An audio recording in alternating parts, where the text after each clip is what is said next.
মুন্সিগঞ্জের গজারিয়ায় শিপইয়ার্ড থেকে গায়েব অয়েল ট্যাঙ্কার, একে অপরকে দুষছে জাহাজ মালিক ও কর্তৃপক্ষ। সন্ধানে মাঠে পুলিশ। এবং নানামুখী চাপের মধ্যেও রাজস্ব আয়ের রেকর্ড। চট্টগ্রাম কাস্টম হাউসে 11 মাসে আদায় ৬২,০০০ কোটি টাকা। বন্দরে কন্টেইনার ও কার্গো হ্যান্ডলিং বেড়েছে কয়েক গুণ।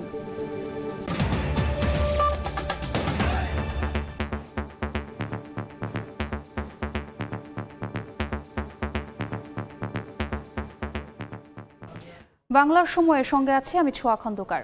মুন্সিগঞ্জের গজারিয়ায় শিপইয়ার্ডে থেকে উধাও একটি অয়েল ট্যাঙ্কার। এ নিয়ে একে অপরকে দুষছে জাহাজ মালিক ও শিপইয়ার্ড কর্তৃপক্ষ। এর মধ্যে সন্ধানে মাঠে নেমেছে পুলিশ। মুন্সিগঞ্জের গজারিয়ার মেঘনা নদীর তীরে 3 অ্যাঙ্গেল শিপইয়ার্ড মালিক পক্ষের দাবি, গত 29 মে এখান থেকে উধাও হয় টেকনাফ নামের একটি জাহাজ। 180 ফুট দৈর্ঘ্য ও 700 টন ওজনের জাহাজটি গায়েব হওয়া নিয়ে একে অপরকে দুষছে মালিক ও শিপইয়ার্ড কর্তৃপক্ষ। মালিক পক্ষ বলছে, মেরামত ও ইয়ার্ড ব্যবহার বাবদ পাওনা টাকা না দেওয়ার ক্ষোভ থেকে জাহাজ কেটে বিক্রি করেছে শিপইয়ার্ডের লোকজন। এই ঘটনায় গত 30 মে গজারিয়া থানায় লিখিত অভিযোগ জমা দেন বেঙ্গল ইলেকট্রিক লিমিটেডের এক কর্মকর্তা। এত বড় একটি জাহাজ যদি চুরি হয়ে যায়, আমরা এখন কোথায় যাব? আমরা কার কাছে যাব? আমাদের কি হবে? এই কর্মচারীদের কি হবে? আমি আপনাদের মাধ্যমে আমি সকলকে জানাতে চাই, এটা সুষ্ঠু বিচারের দাবি জানাচ্ছি। জাহাজটি নিয়ে থানায় পাল্টা অভিযোগ জমা দিয়েছে শিপইয়ার্ড কর্তৃপক্ষও। তাদের দাবি, টাকা পরিশোধে ব্যর্থ হয়ে রাতের অন্ধকারে জাহাজ নিয়ে গেছে মালিক পক্ষ। এখনো কোনো হদিস পাওয়া যাচ্ছে না জাহাজটির। খোঁজে মাঠে নেমেছে পুলিশ। উক্ত জাহাজের বিষয়ে আমরা তদন্ত করেছি প্রকৃত ঘটনার রহস্য ঘটানোর জন্য। ইতিমধ্যে আমাদের ঘটনাস্থল আমাদের মুন্সিগঞ্জ সদর সার্কেল স্যার সহ আমি ঘটনাস্থল পরিদর্শন করেছি। নৌ বাণিজ্য দপ্তরের তালিকায় জাহাজটির নির্মাণ সাল 1945 দেখানো হয়েছে। এটির নির্মাতা প্রতিষ্ঠান মার্কিন যুক্তরাষ্ট্রের Florida ship building. Nasir Uddin Ujjwal, Somoy Songbad, Munshiganj. নানামুখী চাপের মধ্যেও চলতি অর্থবছরের 11 মাসে ৬২,০০০ কোটি টাকার রাজস্ব আদায় করে রেকর্ড গড়েছে চট্টগ্রাম কাস্টম হাউস, যা গত অর্থবছরের চেয়ে ৬,০০০ কোটি টাকা বেশি। সাক্ষাৎপুর ক্যামেরায় কমলদের রিপোর্ট।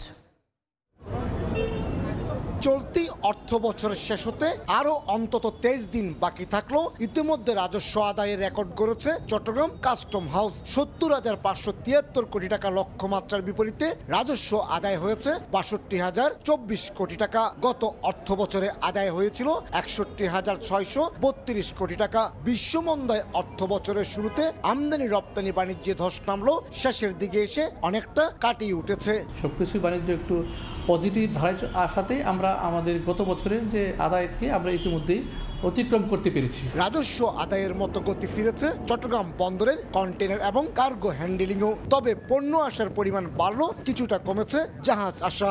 বড় সাইজের কার্গো আসলে তাদের যদি ফুল ক্যাপাসিটি নিয়ে জাহাজ আসে তাহলে জাহাজ কম আসতেই পারে। বেসরকারি 21টি অফডকের তথ্য অনুযায়ী গত 11 মাসে রপ্তানির পরিমাণ 1% বাড়লো, আমদানি বেড়েছে অন্তত 16%।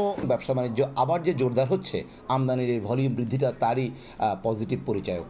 বাংলাদেশ শিল্পের কাঁচামালের পাশাপাশি বিপুল পরিমাণ জ্বালানি তেল এবং ভোগ্যপণ্য আমদানি করে, আর রপ্তানি পণ্যের অধিকাংশই তৈরি পোশাক।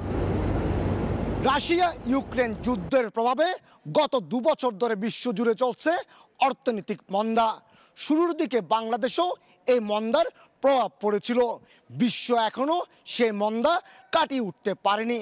তারপরও নানা কৌশলে চাঙ্গা হচ্ছে বাংলাদেশের আমদানি রপ্তানি বাণিজ্য। কমল দে, সময় সংবাদ, চট্টগ্রাম। ঘূর্ণিঝড় রেমালের কারণে তৃতীয় ধাপে স্থগিত 20 উপজেলায় ভোট কাল। এরই মধ্যে কেন্দ্রে কেন্দ্রে পৌঁছে দেওয়া হয়েছে নির্বাচনী সরঞ্জাম। গত 29 মে তৃতীয় ধাপে 87টি উপজেলা পরিষদ নির্বাচনে অনুষ্ঠিত হয় ভোট, কিন্তু ভোটের দুদিন আগে আঘাত হানে ঘূর্ণিঝড় রেমাল। এতে দেশের উপকূলীয় 20 উপজেলায় ভোট স্থগিত করা হয়। অবশেষে সেই উপজেলাগুলোতে রোববার অনুষ্ঠিত হবে ভোট। শনিবার উপজেলা পরিষদ কার্যালয়ে যান প্রিজাইডিং ও রিটার্নিং কর্মকর্তারা। প্রতিটি কেন্দ্রের জন্য অমোচনীয় কালি, কাগজ কলম সহ বিভিন্ন নির্বাচনী সরঞ্জাম সংগ্রহ করেন তারা। প্রতিটা কেন্দ্রেই আমরা স্বচ্ছভাবে সুন্দরভাবে আমরা ডিউটি করে থাকি। নির্বাচন কার্যালয় থেকে আমরা সমস্ত মালামাল বুঝিয়ে পাইছি। ব্যালট পেপার সরবরাহ করা হবে ভোটের দিন সকালে। ভোট সুষ্ঠু ও অবাধ করতে বদ্ধপরিকর নির্বাচন কর্মকর্তা ও আইন শৃঙ্খলা রক্ষা বাহিনীর সদস্যরা। নির্বাচনী কার্যক্রমের সকল প্রস্তুতি আমরা ইতিমধ্যে সম্পন্ন করছি। নির্বাচন উপলক্ষে প্রচলিত পুলিশ ফোর্স সহ একই সাথে বিজিবি, র্যাব এবং অন্যান্য যে সকল নিরাপত্তা বাহিনী রয়েছে তারা নিয়োজিত হয়েছেন। এদিকে আবারও স্থগিত করা হলো রাঙামাটির বাঘাইছড়ি উপজেলা পরিষদ নির্বাচন। বৈরী আবহাওয়া ও আইন শৃঙ্খলা পরিস্থিতির অবনতির শঙ্কা দেখায় দ্বিতীয়বারের মতো এই উপজেলা পরিষদ নির্বাচন স্থগিত করে কমিশন। তৌফিক মাহমুদ, সময় সংবাদ। সাবেক আইজিপি বেনজির আহমেদের গোপালগঞ্জে জব্দ করা সাভানা ইকো রিসর্ট থেকে মাছ চুরির অভিযোগে পার্কের মৎস্য কর্মকর্তা শফিকুল ইসলামের বিরুদ্ধে মামলা করেছে দুদক। সকালে গোপালগঞ্জ সদর থানায় মামলাটি করেন জেলা দুদকের সহকারী পরিচালক মোহাম্মদ সোহরাব হোসেন। মামলার এজাহার সূত্রে জানা যায়, শুক্রবার সন্ধ্যায় গোপনে মাছ ধরার খবর পায় দুদক। পরে অভিযান চালালে দুদক টিম আসার খবর পেয়ে অভিযুক্তরা পালিয়ে যায়। জেলেরা জানান, রিসোর্টের হ্যাচারি কর্মকর্তা শফিকুল ইসলামের নির্দেশে তারা মাছ ধরেছেন। পরে মাছ বিক্রি করে সরকারি খাতে টাকা জমা দেয় দুদক। এর আগে গত 23 মে বেনজির আহমেদের সব সম্পদ জব্দের নির্দেশ দেন আদালত।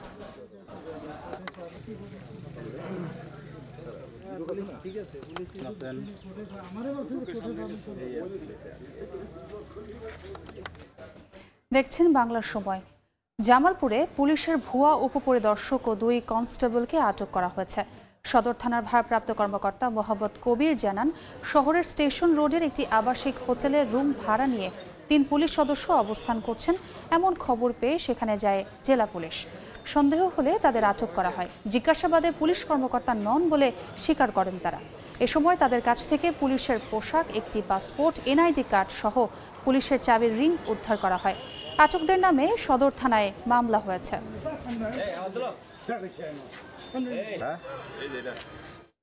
এই পর্যায়ে শীর্ষ সংবাদগুলো জানিয়ে দিচ্ছি আরেকবার। মুন্সিগঞ্জের গজরিয়ায় শিপইয়ার্ড থেকে গায়েব অয়েল ট্যাঙ্কার। একে অপরকে দুষছে জাহাজ মালিক ও কর্তৃপক্ষ। সন্ধানে মাঠে পুলিশ।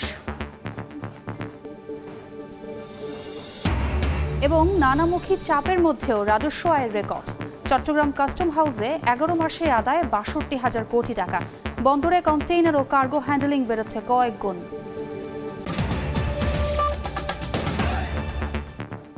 এই ছিল বাংলার সময়। এরপর সন্ধ্যার সময় নিয়ে সঙ্গে থাকবেন গোলাম রাব্বি। আপনাকে ধন্যবাদ। সন্ধ্যার সময় নিয়ে ফিরছি কিছুক্ষণ পর। সঙ্গেই থাকুন সময়ের।